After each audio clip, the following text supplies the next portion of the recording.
Why do it? Trauma processing. Do we write about what we live in? That's the way I understand that question. Yeah, I was quoted in an article with the quote, any near future science fiction that doesn't engage with climate change is fantasy. Because we are living in a climate changing world already. And so it's not even, I mean, it is science fiction because it's science. And we're just writing fiction about climate science instead of physics or, astronomy or whatever. So it's imperative. I think it's a responsibility of a science fiction reader. Unless you're just doing pure adventure escapism, if you're writing anything that's related to the real world, like you said, you have to, I mean, at this point, you kind of have to include it. But it's also a learning set of trauma processing. And one of the reasons that I write solar punk an optimistic version of crime fiction is because I am so horrified about the possible trajectory that we're on. And you can just, descend into madness that way. And there has to be another path. And that's what I try to imagine. What if we do things right? And what does that world look like? What does a sustainable society look like, and how do we get there? So that's a really challenging thing to imagine. It's actually harder, I think, to think about the optimistic path than the destructive path. Yeah, I think we can do some studies recently where fatigue is really starting to set in. People are just seeing the headline and just not even anymore. And when that happens, then we use a lot of tools for engagement and support to kind of hold the power for people accountable and to change some of these things that are so entrenched in society. And so when you have a depressed face, how do you break through and get them motivated to actually make change? And I think we've seen in the last few years how people are very interested in how to harness people as groups. And those techniques are rooted in the tool empire, which is from India.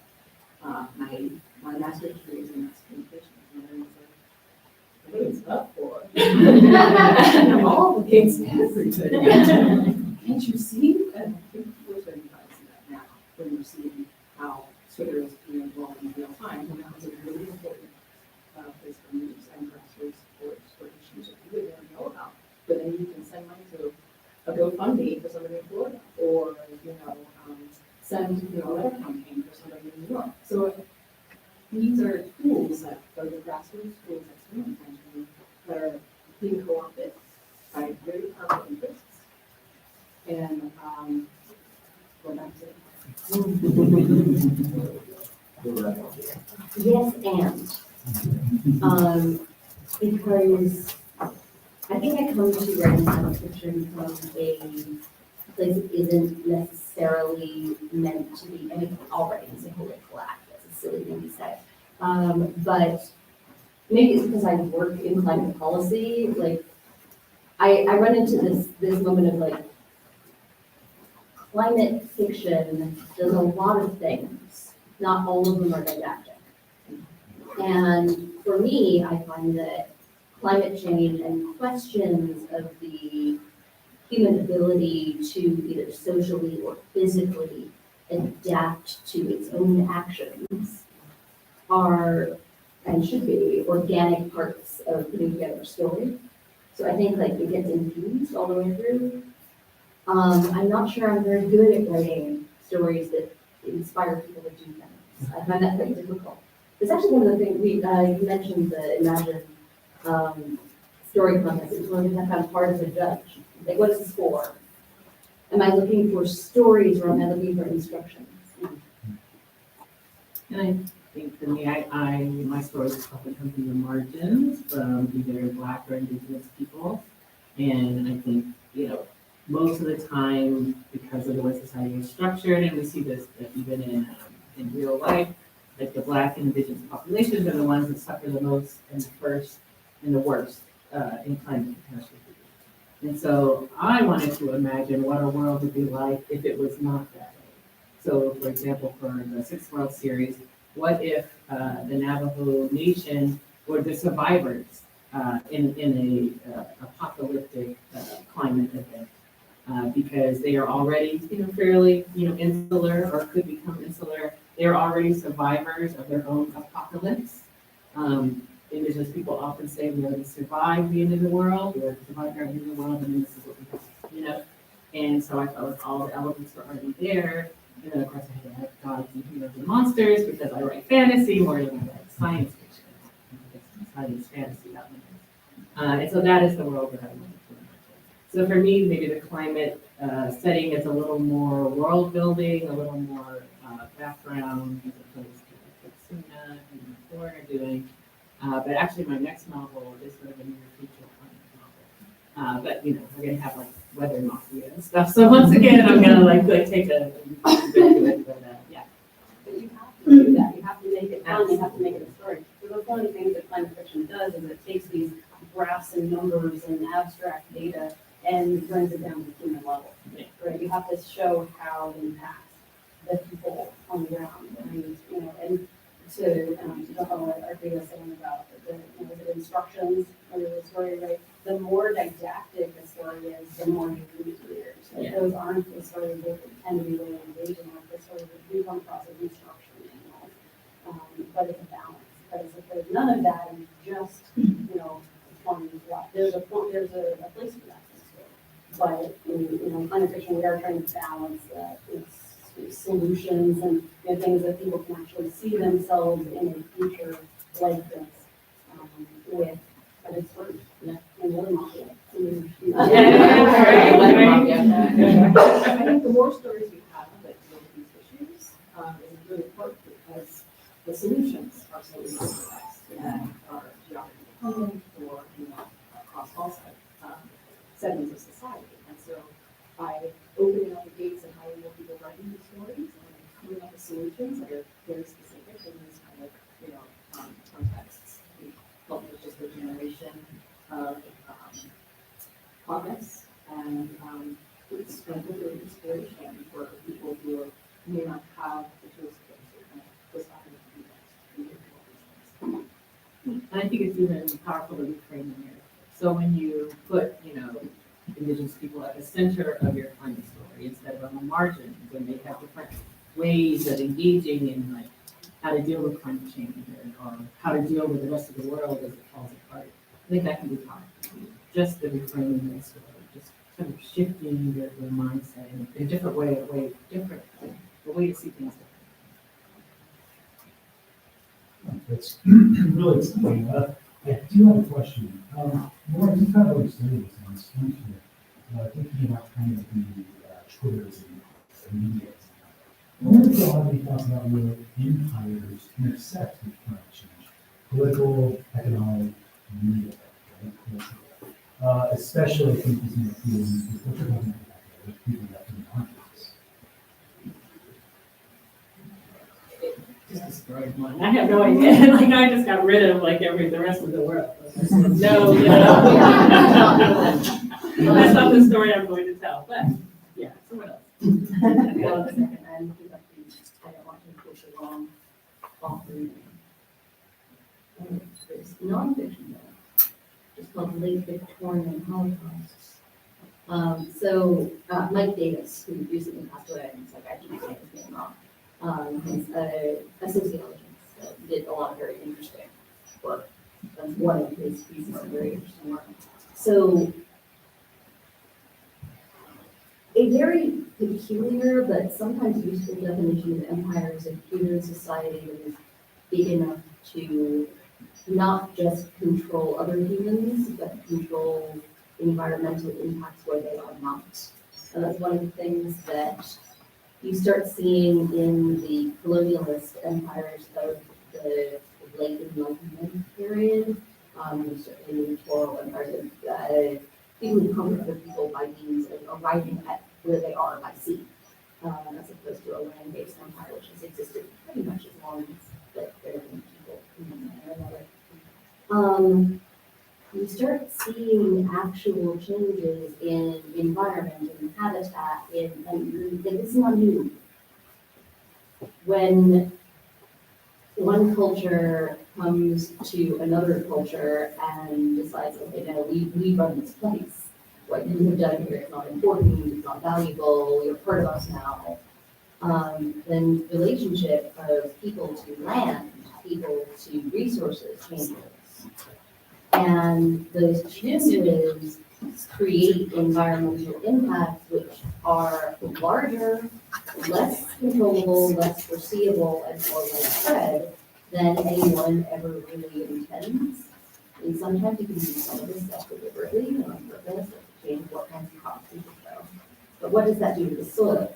We are just in the 20th and 21st century beginning to have some of the scientific tools to understand what happens to places when their people are colonized.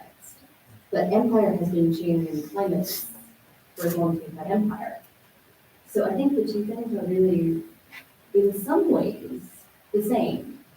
Not that imperialism is always the heart of climate fiction, I don't think it is. But it's a lens through which you can interpret almost all climate fiction if you watch it. You're talking about power, essentially. Yeah, but a specific kind. Well, this one. My next question is, what do you do after the end? So several people all the time deal with this a little bit. What do you do in a post-community situation? How do you negotiate the lasting impacts? Which part of the business impacts? I would say we learn how to read. Learn to decide whether or not to know how to read. And I think we've seen that when we see that over and over and over again, it's not just mass events that are happening to our country. Storms, the tornadoes, everything. And so when we be able to process that in a healthy way, we're to say, and I don't see that.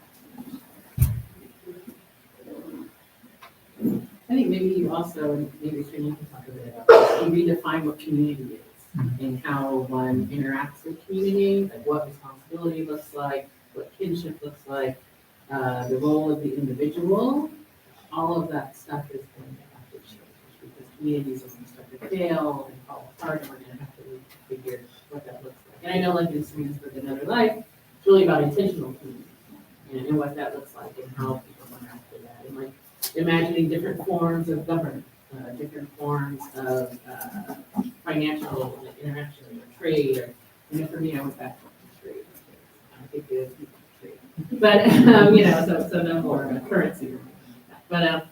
But, yeah, so I guess, sort of things like that. I mean, a lot of solar functions on the small scale.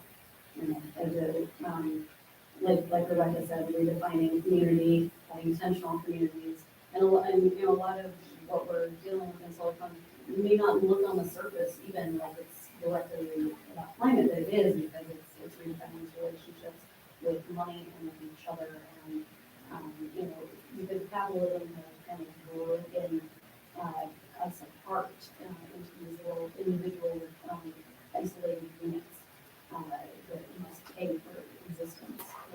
And so part of what we're trying to do is these thought experiments and solar conflicts, breaking those barriers and looking at how we deal with each other and with the natural world, whether that's the planet itself, animals, the plants, the whole natural world, and humanity's role within it. So bringing those kinds of relationships back into harmony. And so those kind of stories I find easier to tell in small scale. Like in my book, my fictional eco village is 2,000 people, and that's almost like two big churches. Like they're starting to become problems with it being too big for the founders to keep track of everybody and what's all going on. So yeah, I look at the small scale. So empire is like I can't even think that. I can't even think that big. And yet, a lot of what I do is just the trickle down effect of how the big thing influences the individual and the community.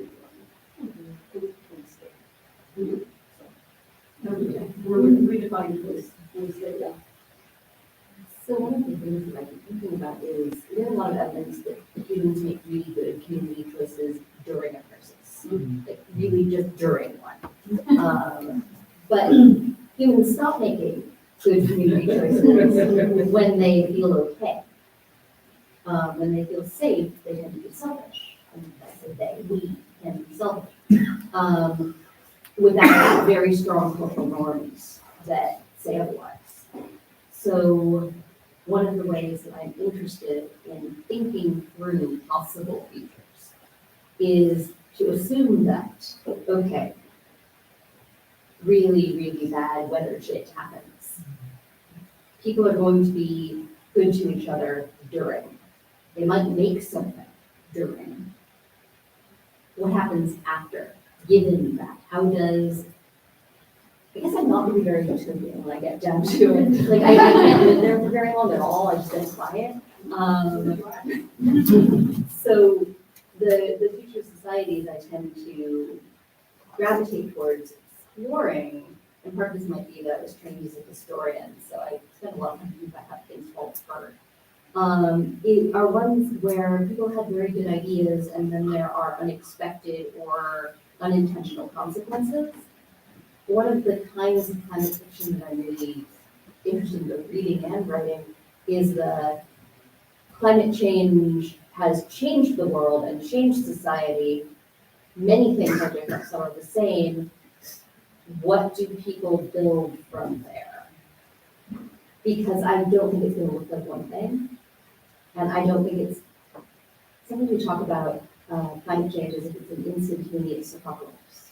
And I see this a lot in my day job, where I work with a lot of NGOs who are environmental advocates. And sometimes you get the sense of, everybody thinks they're going to die today if I don't do the policy that they say I should do, which is going to be it. But no, everybody's world is ending right now, all the time, forever, and will be tomorrow, and the next day. So it's slow apocalypse. Some people don't even notice slow apocalypse. How does a society bend around that? That interests me as a historian, as a public policy person, as a writer. That's something that we saw a lot in the slush pile for emerging things. Is that idea of the instant apocalypse. If you can replace the climate apocalypse in your story with a nuclear apocalypse, it's not really a climate story because they are two totally separate things. It's not something that happens all. I mean, there's some actually all ones, but you know what I mean. And and it is. There is no one solution for climate change. There are 1,000 solutions. It's not one apocalypse. It's 1,000 ongoing apocalypses.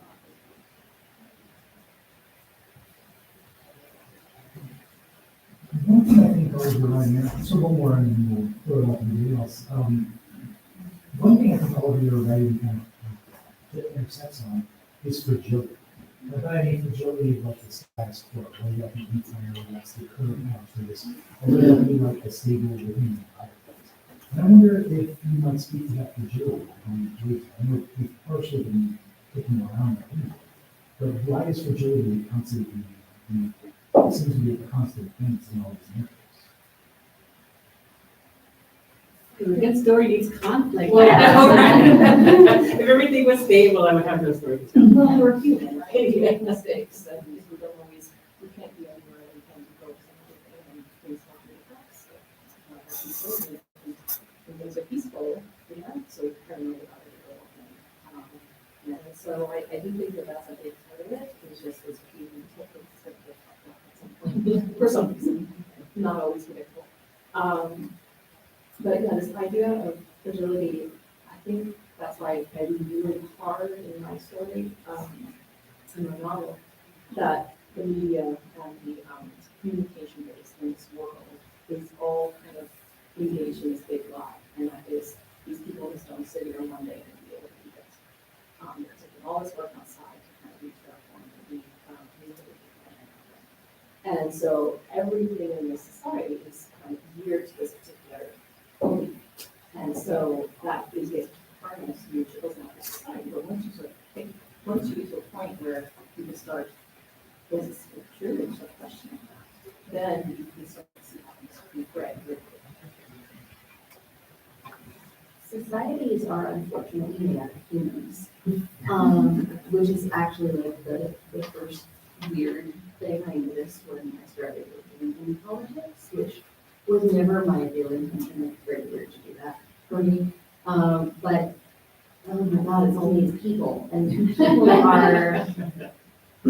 people respond to things and make decisions in ways that you can't model, you can't predict, because people respond emotionally, and people respond culturally, and people respond to aspects of a situation that you might not even know are there, because you can't see that from where you are standing emotionally, culturally, etc.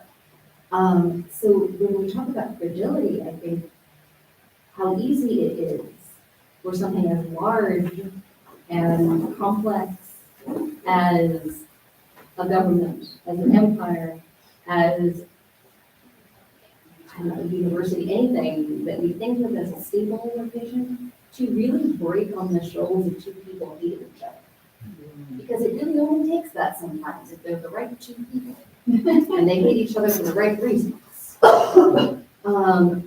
And at the same time, like, that's a horrifying realization, but it's also a weirdly reassuring one, because it works inversely. It is harder to build than it is to stop. But societies are made of people, and those fragile connections between people, if they're built, if they're maintained, you can get unexpectedly large positive results. So I think I find fragility interesting to write about, because it's reflective of the narrowness of luck, I guess. How likely or unlikely it is that you have that conversation with that person. And then things spiral out.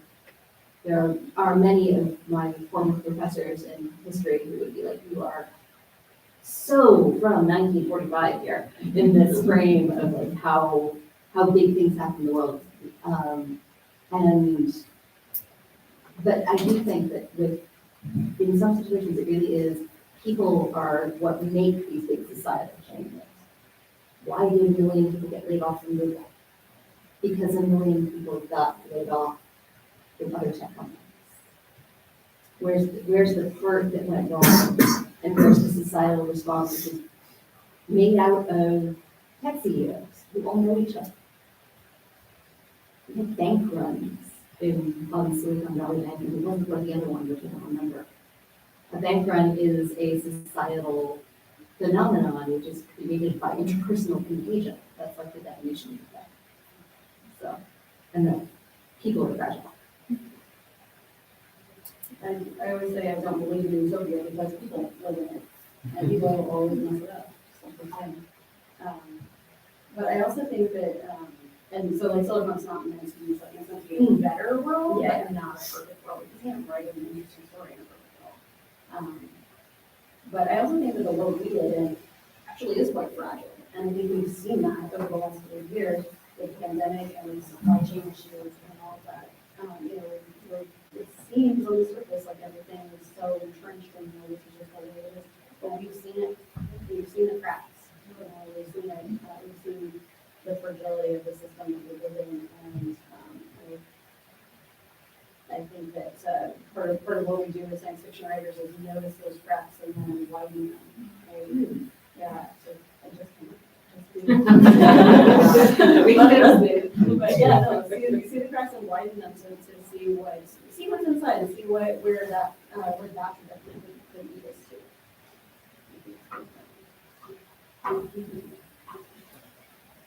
Wow, speaking of seeing the cracks in lighting, do we have any questions from the audience?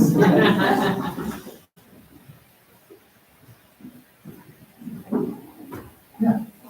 I don't know how to word this, because a lot of what we talked about is climate fiction and solar farm being on a very micro level. How do we get that back to the big level?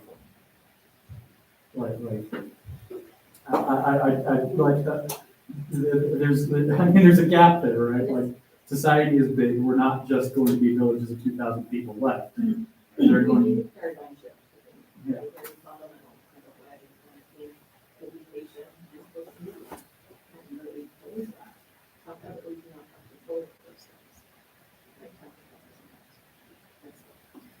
see how, and I can follow that train of thought, you can see why certain people are really hard at control values. And so that's where I would start. I think if there's been a long-term sustainability definitely in the team, those need to be working in concert with those folks. I mean, I just want to say I completely agree with you, there is that gap, and I don't have a good answer for you.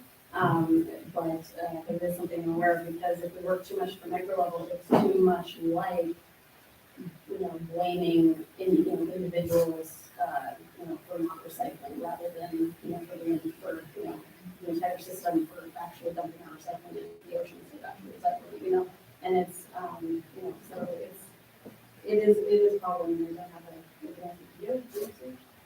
I can only do it in fiction. Right. Like, yeah. I mean, if I take that question as a writer question, it becomes one that I have more answers for. I mean, I have some big ones for the current world too. I mean, like, do more participatory budgeting, which is surprisingly big. But, from a writer point of view, if I'm writing about the future, if I'm writing about climate change,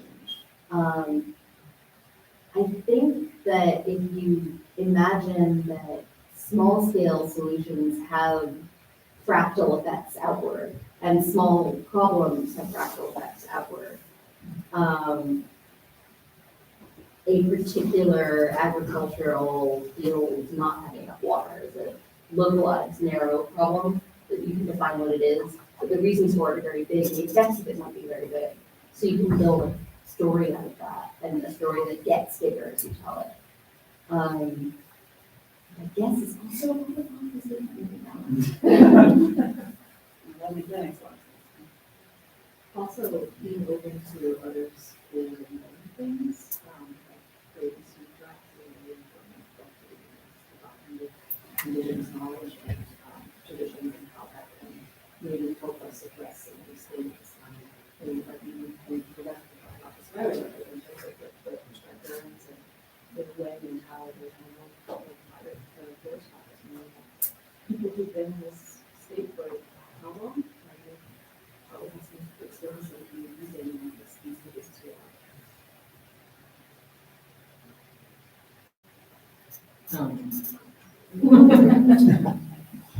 Yeah, question. The answer is probably obvious to everybody here except me, but what the devil is the definition of solar punk? So solar punk is optimistic climate fiction that focuses on grassroots solutions to systemic injustices. That's my definition. Another common definition is, what does a sustainable society look like, and how do we get there? Thank you. Good question. Perhaps on the writing front, let's see, solving society. One thing I've noticed in a lot of books that cover things with climate change, be it either terraforming or trying to fix the current situation, is timescales that you choose to jump forward through in the books, and how you determine that this is enough time for the solution that you talked about to then have taken effect, and now to talk about the next stage after that. How do you determine those gaps? Cool question. I guess I would start doing a bunch of research about how long we think this is going to take. I've talked to scientists. I don't know. And one of the lovely things that I think is built into a lot of science fiction is a real willingness to be like, I want to write about this. I have no idea. I'm going to find someone who does, and they're going to tell me. But I'm really trying to understand. It's interesting that you said that so many stories do multiple time skips, because I think you're right. And I think one of the ways to do that is, in some ways, to skip over the hard parts that we keep running into in this conversation, is that you can just like, well, how did they get there? I'm not sure. Let's talk about what happens over there. But that might, so a combination, I guess, of research and being willing to tell a particular story you want. I mean, I agree the science is definitely important, that there should be some reality to the timescale, that you can't just, boom, fixed, tomorrow.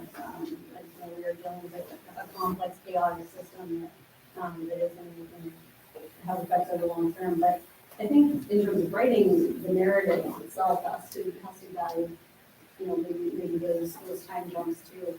And just how does it affect characters, like who are the characters you're talking about, and what are the important moments of their lifespan, and how does that, sort of affect the story? You want to tell a story that's, generational, where it's like, okay, one person starts this and their child, continues this and then you see maybe the effect of their grandchild. Like, you can tell a story like that, or you can tell a story of, a single person's, lifetime or 20 years or something. So, I would go back to the character and just decide what you want to see the character. You can always do when you jump way ahead and see the great grandchildren there. You can always play tricks like that. But yeah, for me, the character is, And if not, some sort of thematic through line or benefits, some sort of framing device. I can't explain what that is, but you can use those as a way of kind of guiding people through these big jumps. Or you can set it in the secondary world, so that you don't have to worry too much. So that, in those cases, you can always just be like, it's in the future, but you never actually give a definite date, but you still typically get jumps of time scale going by. So even outside of framing it from like now, framing it from a sometime to another time, how do you figure that of like what is useful, what is not? Or do you ever find yourself cutting out sections that you could write about because you're like, do I really need to go into the detail here, or do I want to continue the other bits more? Yeah. Yeah, that's like Or the job. part of the job. That is the job. The job is to tell the story, only the parts of it that need to be there, so that the reader can figure out what you meant. And this is fiction, it's not like a scholarly paper, like don't lose track of like what your goal is. Your goal is to tell a good story. It's like I said, like you avoid the diatribe, you avoid, no one, maybe there are people who want to like get into the science, and there are hard science, sort of science fiction. Most people are interested in character, they're interested in story, they want an emotional experience. So, keep your science where your science belongs, engage in story. That's my advice. So I am super vague about when this book takes place. I never really defined it. It's near future, maybe it's 50 years, maybe it's I don't know. But I handle the issue that you're talking about through reincarnation. So the premise of this is that there's scientific proof for reincarnation. People can do like a 23andMe type thing to find out who they were in the previous life. And the leader of this peaceful eco-village finds out she was a really bad person in her previous life, and someone who was responsible for a lot of climate change related issues.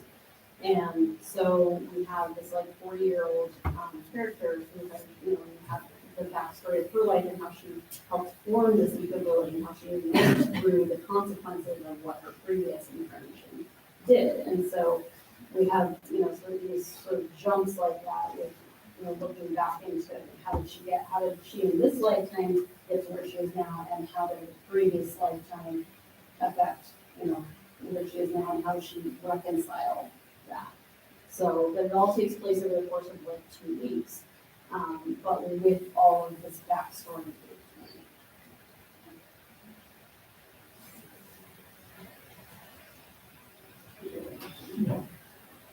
With climate change being kind of an outcome of capitalism, is optimistic climate fiction or solar punk inherently anti-capitalist? Yes.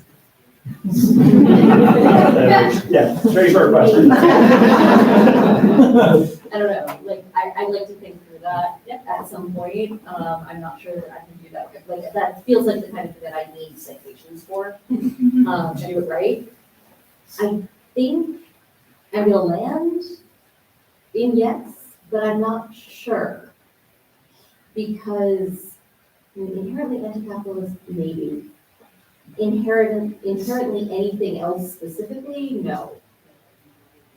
Yeah, I agree with that. Yeah, I mean, the short answer is yes, because the type of capitalism of like profit over people and planet. That is what has led us to our current crisis, right? So, and when I talk about capitalism, some people assume that means, or being, anti-capitalist, some people assume that means complete, dismantling of like any kind of market system. That's not it, right? It's not inherently socialist, it's not inherently anarchist or anything like that. Like there is room for exploration of other systems. But it's that you have to switch that paradigm of profit first to, people and planet over profit. And that's the shift that we need to make. So yes, it is anti-capitalist, but it's not a simple question, or it's not a simple answer, and there's not a simple solution, and there's not one system that holds up as the solution. Other questions? Yeah, please. Hi, it's potentially confusing question, because I've been spending 5 minutes trying to figure out how to ask it. Y'all mentioned there's a very distinct, almost resistance to certain thought processes in terms of climate fiction and getting to the point where we can like enact real world solutions to all of this. So if we're using entertainment, and there's a long practice using entertainment media to influence audiences and influence people to do things. So if there's a rejection of a lot of these ideas, how easy or hard do you find it to grow the audience and viewership of climate fiction? If there's like this inherent kind of resistance to these ideas in general. So I mean, I don't know, is it a challenge to grow the viewership and to get these ideas and books into more hands? I think my philosophy is always just keep it in the slide. That should not be the primary sort of, for me at least, my primary goal is never to like, I'm going to convince you of what I'm, my stand on something, maybe climate fiction or something else. But I'm going to create compelling characters in a compelling world, and I'm maybe going to sneak my ideas in the side door, because who doesn't love a nice fantasy novel, or something like that. And so, maybe you plant those seeds, like maybe you get people to start thinking a different way, maybe you, like, I never thought Indigenous knowledge could help us, do this, or something like that. And so maybe you start to change, not just, the larger narrative, but the narrative a reader has about themselves and their place in the world, and what they believe knowledge is. And so you do it, I guess, in small ways. But that would be sort of my take on it. I don't think we ever set out to do that. I think those books are dry and boring. They're never going to get the audience that you want them to get. You tell the story, just like throughout human history. You tell a good story, and that's the way you pass on knowledge, and that's the way you change thought process. For better or worse. Now, the systems level,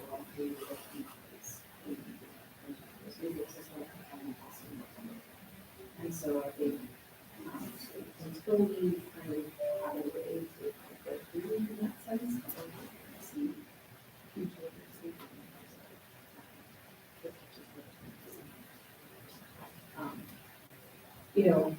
Publishers are telling writers not to write about the pandemic, and I think we're going to find where publishers tell writers But mostly because I actually have seen climate fiction as a fad in culture books. So I agree that yeah, like all fads. I mean, I got very lucky. I worked based off of the thing. I don't know if I would be so lucky if I got it together for my first book.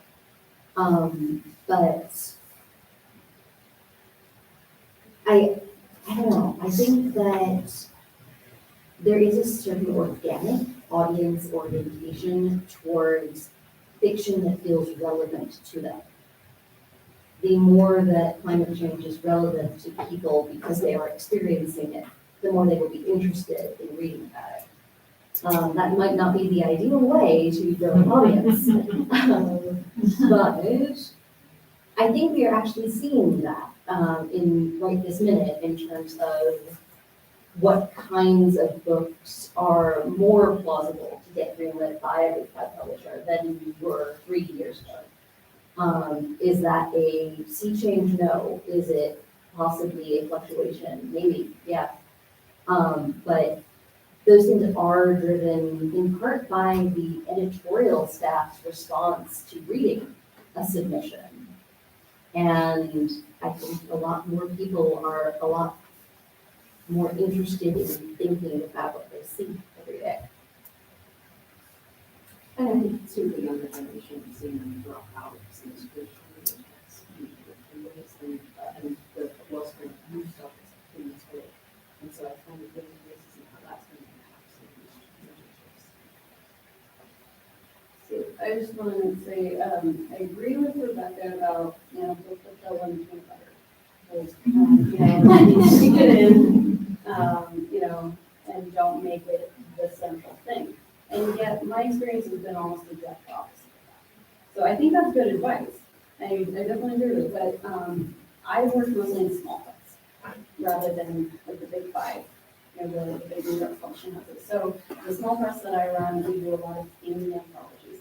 Anthologies are a little different. They're collecting short stories from a whole bunch of different writers. We have to put it under kind of a big umbrella to be able to sell it.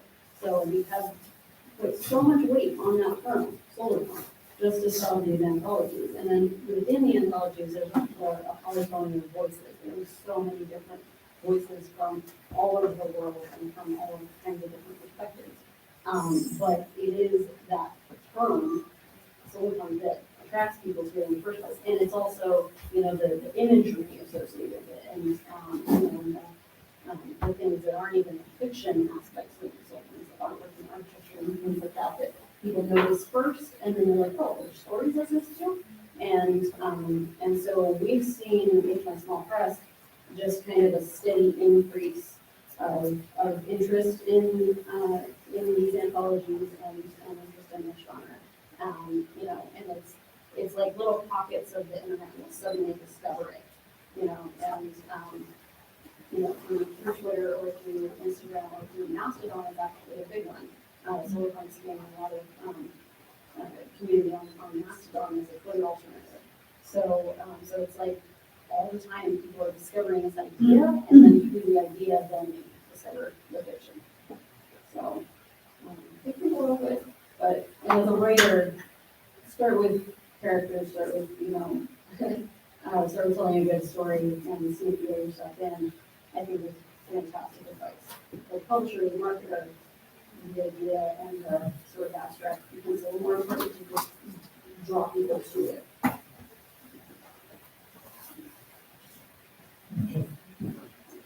My question is formulated a little bit in response to the pull of the peanut butter or the idea of sneaking in the sideboard. Because I know, especially Rebecca and your work, you snuck so much stuff in the sideboard. You felt the entire world out of it.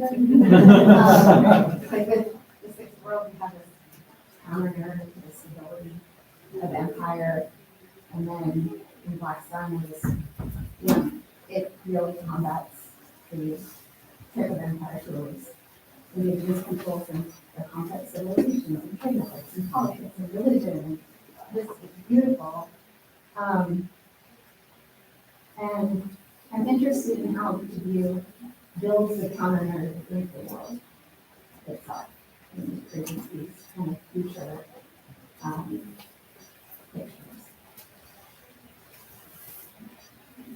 I was going back to this idea of resistance to a certain extent, and characters of the a little bit, the discoveries, not the religious and so I think that's one way.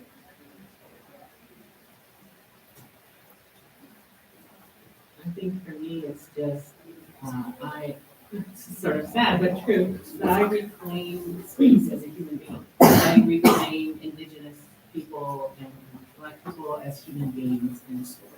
That they can be all the time. They don't have to just be the best friend or the sidekick, especially the one that dies.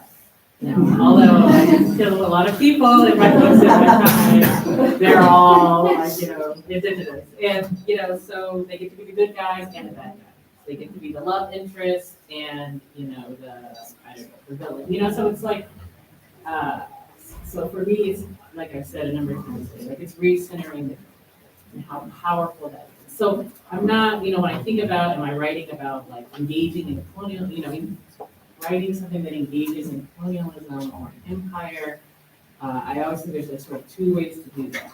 There's one where you can have this dialogue, where it's like people who have survived empire and now, sort of what are they doing? Or you can just say like, hey, you know what, that empire stuff doesn't matter to this story. This is an indigenous story, and this is like indigenous societies, and this is, these people living out their lives and loving and laughing and dying and, doing all of these things as a whole. Because unfortunately, I think in science fiction and fantasy, you don't have a lot of that. Like, these people don't exist as people. And so that's really sort of what my engagement is to reclaim that space as a storyteller. And hopefully bring other people along, because it's a good story.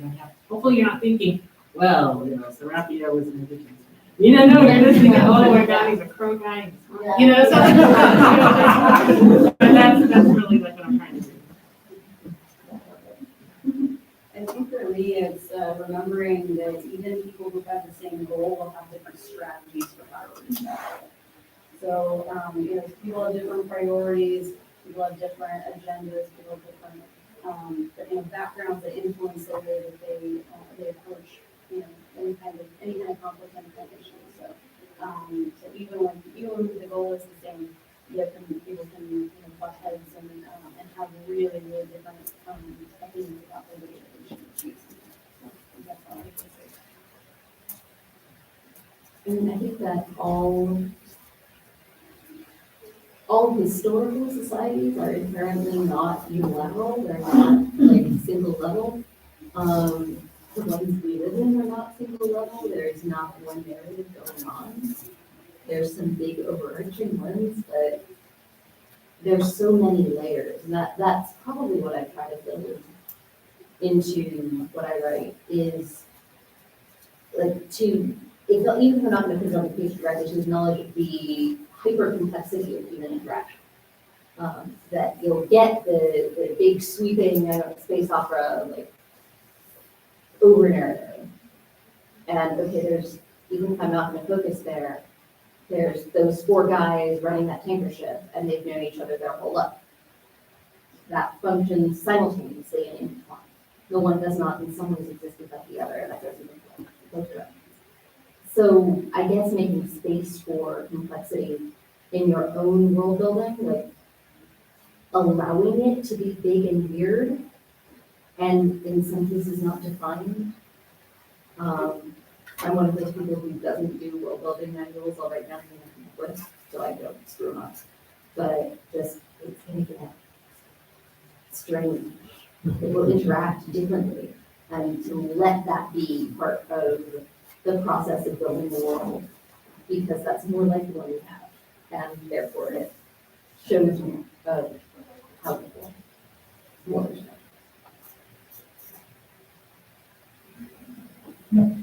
A lot of sci-fi will go into the sort of megacorp as the government and is more powerful than the governments. Is that just a good trope to use for science fiction and creating worlds, or is that sort of what you guys see as might become the future, where corporations actually have more power than the governments, and the governments are just sort of there to save face and define borders? People were very, very worried about this in the late 80s and early 90s, and they were very good at writing about it. By people like kindly William Gibson. And that's kind of the classic cyberpunk world building setting for near future stuff. And it's very compelling because we do see some of that being real and reflected. And I think probably Gibson did, even in the late 80s, also see that. So I think it's an easy way to kind of signpost the genre. That doesn't mean easy doesn't mean bad. It means easy to get to. But it's certainly not the only possible organizational mode in the future. I don't think any writer really is saying this is how it's going to go when they write science fiction. This is how it might go, or wouldn't it be interesting if. Or even, hey, this is what we see happening now. Yeah. And then like, The one thing within that I've noticed is a lot of times corporations don't have names that are related to anything we know currently, but the governments for the countries are still sort of keeping historical names in existence. So is it a sort of a way to like point theoretical fingers at companies without really getting any company mad, versus the government's mad, who cares, they can't censor you? Well, I used to be a lawyer in another life. I would say, put on my lawyer hat and say, do not violate trademark. So, yeah, make some stuff up. You're a writer. Yes, you're a publisher. Now they're gonna see. Yeah, Right, okay. be smart. We brought up, a book was mentioned, Breeding Sweetgrass. We've got 4 people here, we have authors or people working on writing their own thing. We're wanting to bring climate into stories or have at least a place to work from. What is one thing you would recommend them to read or look at online?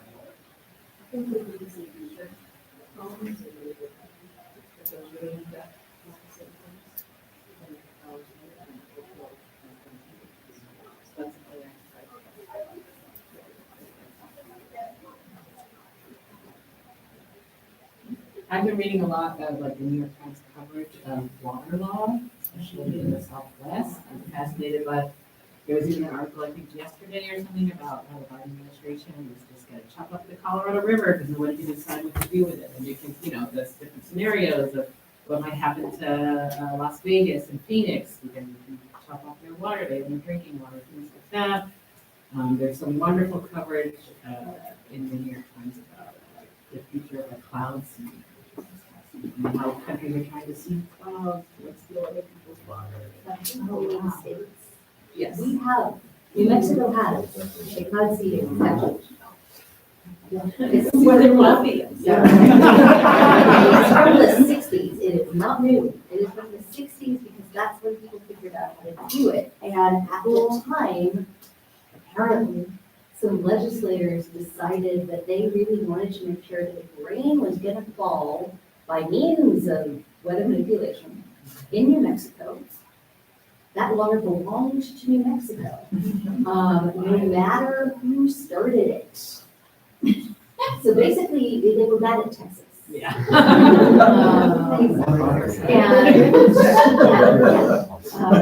Sorry, but the future is older than we think.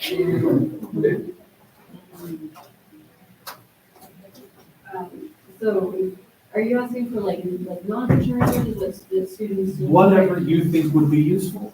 Yeah, so I kind of started with architecture, because there's a lot of really interesting, sustainable architecture out there, and often it's conceptual, and some of this is a lot of the, really, fancy, impractical silicon artwork that you find if you just, Google image silicon. But I was really interested by a couple of pieces of conceptual sustainable architecture, and then I thought from there, okay, who lives there or who works there? Who are the people that are involved with this building? And that was a sort of jumping off place for me. Everybody's right, the students stream contest every year. And That was it, people vote, yeah. I have that. What is it called? fantastic. They do it every year as a contest, and people just watch and they give you ideas for how to incorporate some of these technologies into your life. It's Evolo or Evolvo, something like that. And in terms of, stories for inspiration, I mean, there's a ton of short fiction out there, and I think that short fiction is a really good medium for just like a small thought experiment that can be generative for other writers to, see how to tell a story about this kind of thing in a short format, and then, can jump off with their own idea or their own spin on it. So I mentioned 2200, I've said it a million times, but it's a really good contest. And stories are all online, they're all free. And there's lots of others that aren't just, the optimistic version. There's plenty of, disaster-based climate fiction that's really powerful out there too. I'm going to recommend a local reporter who isn't local, because I trust her work. And what she's writing about, you can make extrapolations to where you go. pretty easily. Her newsletter is called Empire of Dirt. It's on Substack. Her name is Lisa Harris. She lives in upstate New York. But what she's writing about is from a rural New England perspective. What does all of the sort of climate-related infighting about how do you interpret the Inflation Reduction Act, how do you build the state budget, what happens if you actually install heat pumps on your ancient Victorian house, which she did, and then heard about it with enormous amounts of scientific detail. It's both super personal and really wonky, and that's kind of my favorite intersection for local reporting. She's my old local, like I'm a New Yorker still, so I've been here for 4 years, and I probably will always be a New Yorker. But it's a place to leap out from, like, here's a person writing about their life and how what is happening in the big conversation nationally, internationally, affects that, both from an interpretive point of view and from a, it got down to -6 Fahrenheit, did I still have heat point of view? So super interesting stuff. Well, this has all been super interesting stuff. I'd like to welcome you, Arkady, to thank our panelists.